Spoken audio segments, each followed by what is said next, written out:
কেইদিনমানৰ পৰা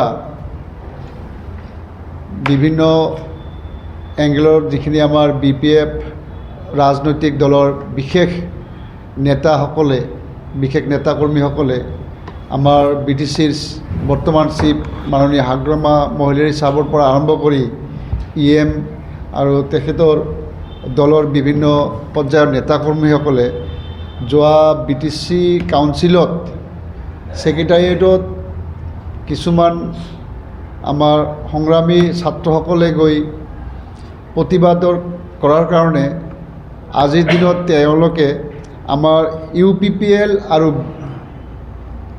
এপছুৰ মাজত যিটো সম্পৰ্কৰ কথা কৈ আমাৰ UPPL দলটোক দোষাৰোপ কৰি আছে, সেইটো কথা ভিত্তিহীন আৰু অনৰ্থক কথা কৈ তেওঁলোকে আমাৰ সমাজত অলপ বেলেগ ধৰণৰ কথা তেওঁলোকে বিলাব বিচাৰিছে।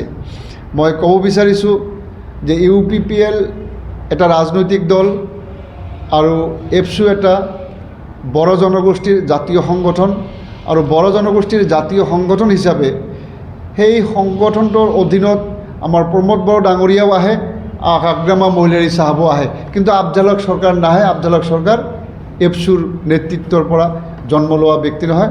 আফজাল হক চৰকাৰ এটা মাইনৰিটিৰ মানুহ, সেইকাৰণে আমি UPPL দল কৰোঁ। মই আফছুৰ পৰা অহা নহয়। আমাৰ অভিৰাম ডাঙৰীয়া, আমাৰ যি MLA বৰ্তমান যে আছে, তেখেতে আফছুৰ এজন প্ৰাক্তন সভাপতি আছিল। তেখেতৰ গাতকে লগা নাই নেকি? তেখেততো আফছু সংগঠনৰ মানুহ হয়। আমাৰ লমচৰাও দৈমাৰী ডাঙৰীয়া, ৰিহন দৈমাৰী ডাঙৰীয়া, তেখেতো আফছুৰ পৰা অহা। আমাৰ যিবিলাক নেতা আছে আজি ৰাজনৈতিক দলত, ছিনিয়ৰ লিডাৰসকল আছে, কোনোবা নহয় কোনোবা এটা জাতীয় সংগঠনৰ পৰা আহি আজি ৰাজনৈতিক দলত সোমাইছে। ময়ো নিশ্চয় ছাত্ৰ জীৱনত কোনোবা এটা জাতীয় সংগঠনৰ লগত কাম কৰি আহি আজি আমি ৰাজনৈতিক দলত আমি পদাৰ্পণ কৰিছোঁ।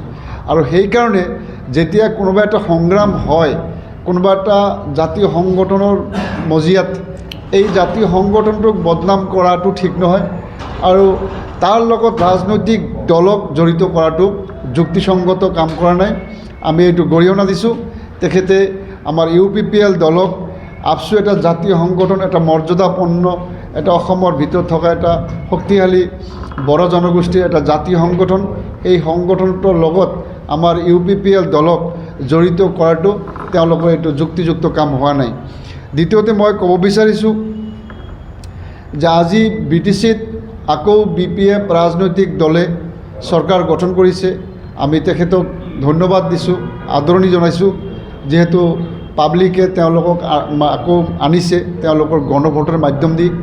আমাৰ ইয়াত তেওঁলোকক আমি ধন্যবাদ জ্ঞাপন কৰিম।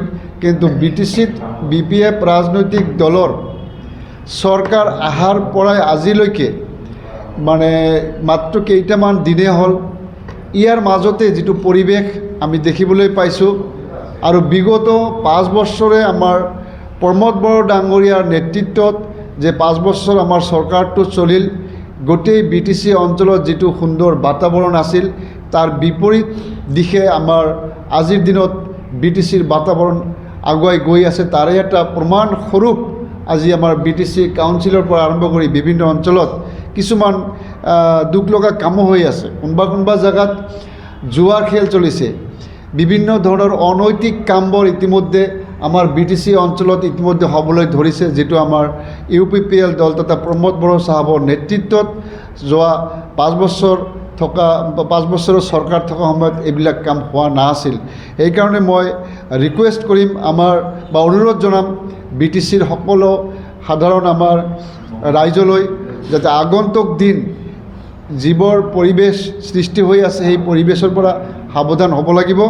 আৰু আমি আগন্তুক দিন এই অঞ্চলৰ শৈক্ষিক পৰিৱেশ আৰু অঞ্চলৰ সামাজিক পৰিৱেশটো সকলো জাতি জনগোষ্ঠী মিলি ঐক্যবদ্ধভাৱে আমি যাতে এই অঞ্চলটোত আমি শান্তিৰে বসবাস কৰিব পাৰোঁ, সকলো জাতি জনগোষ্ঠী, সেইফালে আমি ধ্যান দিব লাগিব। মোৰ বিনম্ৰ অনুৰোধ, আমাৰ অঞ্চলৰ সকলো জাতি জনগোষ্ঠীৰ যুৱক যুৱতীসকললৈ, মুৰব্বীয়ান সমাজলৈ, সকলো জাতি জনগোষ্ঠীৰ বিভিন্ন এংগেলত থকা আমাৰ বিভিন্ন ৰাইজলৈ, যে আজি যিটো 6 জনগোষ্ঠীৰ যিটো ST-কৰণ লৈ যেটো মানে ব্ৰিটিছ অসমত যেটো পৰিবেশ সৃষ্টি হৈছে এই পৰিবেশত আমাৰ UPPL দলৰ ফালৰ পৰা আমাৰ ক'বলগীয়া একো নাই। আমি বিচাৰিছোঁ যিসকলে বিচাৰিছে তেওঁলোকৰ সমস্যা আৰু সমস্যা সমাধানৰ দায়িত্ব অসম চৰকাৰ, ভাৰত চৰকাৰৰ। ইয়াত কোনোবা এটা দল সংগঠনে ক'লেই যে দিব পাৰিব সেইটো নহয়। সেইকাৰণে আমাৰ ফালৰ পৰা আমি এইখিনিয়ে মোৰ অনুৰোধ যে আজি কিছুমান কিছুমান নেতাই আমাৰ দলৰ নেতাকৰ্মীক ভাবুকি দিয়াৰ কাৰণে আজি আমাৰ দলৰ পৰা কিছুমান নেতাকৰ্মী হয়তো কোনোবা এটা জনগোষ্ঠীৰ পৰা ৰিজাইন দি এতিয়া ঘৰত বহি থাকিব লগা হৈছে। মই অনুৰোধ কৰিম যে UPPL দল সকলো জাতি জনগোষ্ঠীৰ সন্মিলিত এটা সুন্দৰ পৰিপুষ্ট ৰাজনৈতিক দল, আৰু আগন্তুক দিন এই ৰাজনৈতিক দলটোৱে, আমাৰ UPPL ৰাজনৈতিক দলটোৱে আমি আৰু অগ্ৰগণী ভূমিকা আমি গ্ৰহণ কৰিম আৰু সকলো জাতি জনগোষ্ঠীৰ মাজত ইয়াক আমি আৰু আগন্তুক দিন আৰু শক্তিশালী ৰূপ লৈ আমি আগুৱাই লৈ যাম।